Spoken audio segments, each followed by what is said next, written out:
2026 தேர்தலில் விஜய் அவர்கள் முதலமைச்சராக வெற்றி பெறுவாரா இல்லையான்னா நமக்கு தெரியாது. ஆனா விஜய் அவர்கள் சிறந்த தலைவரா வெற்றி பெற்றுட்டார் அப்படின்னு தான் சொல்லணும். நேற்று இந்த எஸ்ஐஆர் சம்பந்தமாக ஒரு விழிப்புணர்வு வீடியோ, அதுல இருக்கக்கூடிய குளறுபடிகள் என்ன, பிரச்சனைகள் என்ன, அதை எப்படி அந்த படிவங்கள்லாம் பூர்த்தி செய்யணும் அப்படிலாம் குறித்து விஜய் அவர்கள் ஒரு வீடியோ வெளியிட்டு இருந்தாரு.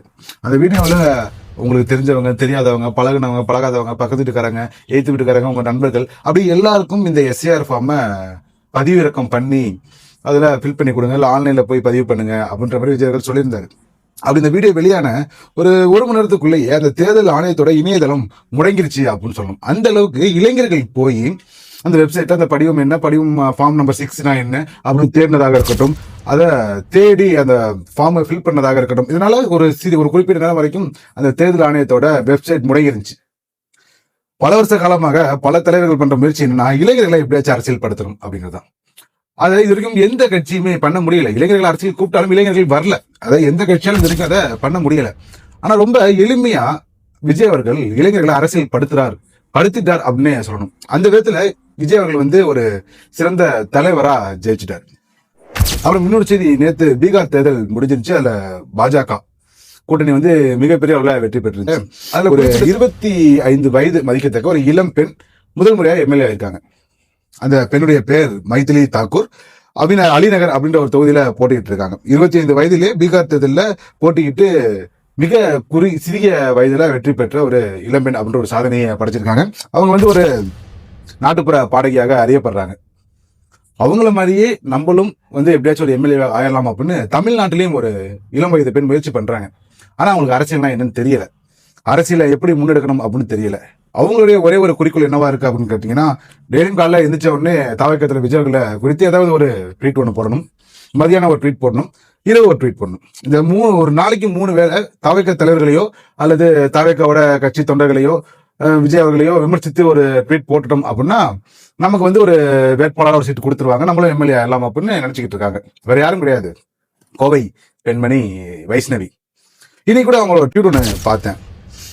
அதாவது இன்னைக்கு பாத்தீங்கன்னா இந்த எஸ்ஐஆருக்கு எதிராக தாவேகா சார்பில் தமிழகம் முழுவதும் கண்டன ஆர்ப்பாட்டங்கள், பொதுக்கூட்டங்கள் நடந்துச்சு. இதுல ஏன் விஜய் அவர்கள் கலந்துக்கல அப்படின்ற மாதிரியான ஒரு கேள்வி கேட்டு ட்வீட் போட்டிருந்தாங்க. அந்த ட்வீட்லாம் பார்க்கும்போது அதுல கண்டென்ட்டே இல்ல, அதுல நம்ம சிரிக்கிறதான்னு தெரியல, ஏன் இந்த பொண்ணு இப்படி பண்ணுதுன்னு தெரியல, ஒரு 200 ரூபாய்க்காக இவ்வளவு ஒரு சிரமம் எடுத்துக்குவாங்களா அப்படின்ற மாதிரி தான் தோணுது. தமிழகம் முழுவதும் கண்டன ஆர்ப்பாட்டங்கள் அந்தந்த மாவட்ட செயலாளர் தலைமையில் நடைபெறுது. அது விஜய் அவர்கள் கலந்துக்கின்ற அவசியம் கிடையாது. அப்படியே கலந்துக்கணும் அப்படின்ற ஒரு கட்டாயம் வந்தாலும் சென்னையில் நடக்கக்கூடிய கண்டன ஆர்ப்பாட்டத்துக்கு விஜய் அவர்களுக்கு அனுமதி கிடைச்சிட்டா அப்படின்றதையும் பார்க்கணும். இந்த மாதிரி பல விஷயங்கள் இருக்கு. அது மட்டும் இல்லாமல் இந்த கண்டன ஆர்ப்பாட்டத்தில் இந்த ஒரு கண்டனத்தை தான் இந்த விஜய் அவர்கள் வீடியோவை வெளியிட்டு தெரிவிச்சிட்டாரு. இருந்தும் விஜய் நேரில் வரணும் அப்படிங்கிறது ஒரு மாண்பு. ஆனா வர முடியல அப்படின்னும் போது அவங்களுக்கு என்ன காரணம் இருக்கு, இல்ல அவங்களுக்கு அனுமதி கிடைக்கப்படுச்சா அப்படிலாம் பார்க்கணும். அப்படி எதையுமே பத்தி யோசிக்காம எந்த வாய்ப்பு கிடைச்சாலும் அவங்களை விமர்சிப்போம், தாவேகா தலைவர் விஜய் விமர்சிப்போம், அவங்க தொண்டர்களை விமர்சிப்போம் அப்படிங்கிறது அவங்களோட அரசியல் வாழ்க்கைக்கு நல்லதா அப்படின்னு கேட்டா கிடையாது. ஒருத்தங்களை விமர்சனம் பண்றது அரசியல் கிடையாது.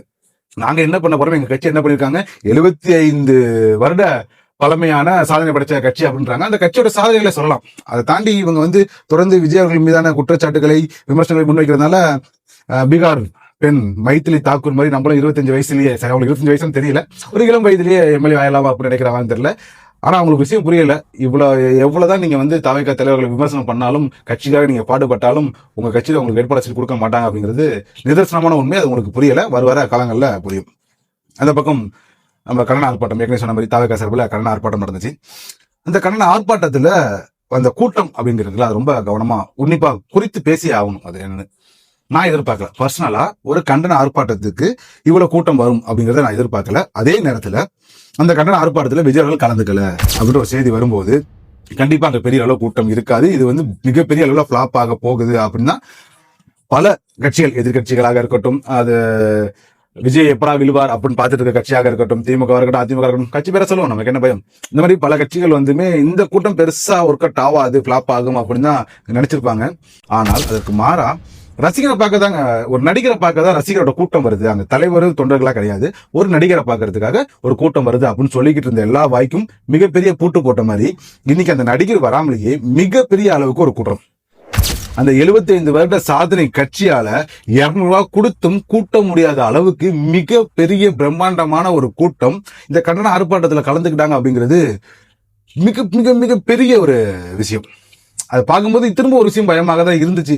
ஒருவேளை இங்கேயும் ஏதாவது அசம்பாவிதம் நடந்துடக்கூடாது, மயக்கம் போட்டு விழுந்துடக்கூடாது, தலை சுற்றல், காலில் கூட்டத்தில் சிக்கிக்கிட்டாங்க, மயக்கம் போட்டாங்க அப்படின்ற மாதிரி விஷயங்கள் நடந்தா அது திரும்ப தாவேகாக்கு டிராபேக் ஆகுமா அப்படின்ற மாதிரிலாம் ஒரு விஷயங்கள் நடக்குமா அப்படின்னு எதிர்பார்க்கும் போது அப்படி எதுவுமே நடக்காம அதை முறையா தாவேக்கனர் பின்பற்றிட்டாங்க. இந்த தர்மபுரியில கூட கண்ணா ஆர்ப்பாட்டத்துல அந்த மாவட்ட செயலரே யாருக்காச்சும் தலை சுற்றல் இருந்தாலும், மயக்க வர மாதிரி இருந்தாலும், வாந்தி வர மாதிரி இருந்தாலும் ஏதாவது உடனே சொல்லிருங்க, நாங்க ஜூஸ் வச்சிருக்கோம், மாலிஸ் வச்சிருக்கோம், மருத்துவ உதவிகளாம் இருக்கு அப்படின்ற மாதிரி முன்னெச்சரிக்கை நடவடிக்கை நிறைய எடுத்திருந்தாங்கன்றத பார்க்க முடியுது.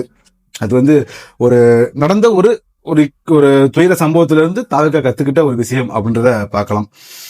இதே மாதிரி இந்த எஸ்ஐஆர் அப்படின்ற ஒரு விஷயத்த நம்ம ஏற்கனவே பேசணும்ல, அதே எஸ்ஐஆர் படிவங்களை ரொம்ப தீவிரமா வாட்ச் பண்ணுங்க, அந்த நடவடிக்கைகளை ரொம்ப ஆழமாக தெரிந்து கொள்ளுங்கள், கவனமா இருங்க, களத்துல இறங்கி வேலை பாருங்க அப்படின்னு ஒருத்தர் சொல்லியிருக்காரு. அவர் அது மட்டும் சொல்லல, இன்னும் நீங்க ஒரு 5 மாதத்துல எம்எல்ஏக்கா ஆக போறீங்க, அமைச்சர் ஆக போறீங்க அப்படின்னு அவர் சொன்ன விஷயங்கள் தான் ரொம்ப ஒரு இன்னைக்கு பேசும் பொருளாவே இருக்கு. யார் அதை சொல்லியிருக்காரு அப்படின்னு பாத்தீங்கன்னா, பாமகவோட ஒரு அணி அன்புமணி அவர்கள் தான் இந்த மோட்டிவேஷன் அவருடைய தொண்டர்களுக்கு கொடுத்திருக்காரு. பாமக ஒன்றிணைந்த பாமகவே தனித்து போட்டியிட்டாலும் எம்எல்ஏவாக முடியுமா அப்படிங்கிறது ஒரு மிகப்பெரிய கேள்வி.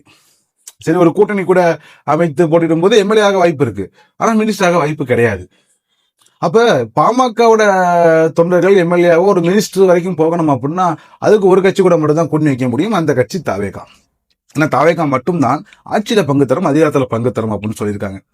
இந்த திரு அன்புமணி அவர்களுடைய ஸ்டேட்மெண்ட் வந்து பாத்தீங்கன்னா, ஒருவேளை அவர் தாவேகாவோட கூட்டணி வைக்கிறதுக்கு ரெடி ஆகிட்டு இருக்காரோ, தயாரிட்டு இருக்காரோ அப்படின்ற மாதிரியான ஒரு பேச்சு அரசியல் வட்டாரங்கள பரவலா பேசப்படுது. உங்களோட தொண்டர்களுக்கும் அது ஒரு குதூகலத்தை கொடுத்திருக்கு. இப்படி தமிழக அரசியல்ல இன்னைக்கு மைய சக்க புள்ளியா இருக்கக்கூடியது தாவேகா தலைவர்.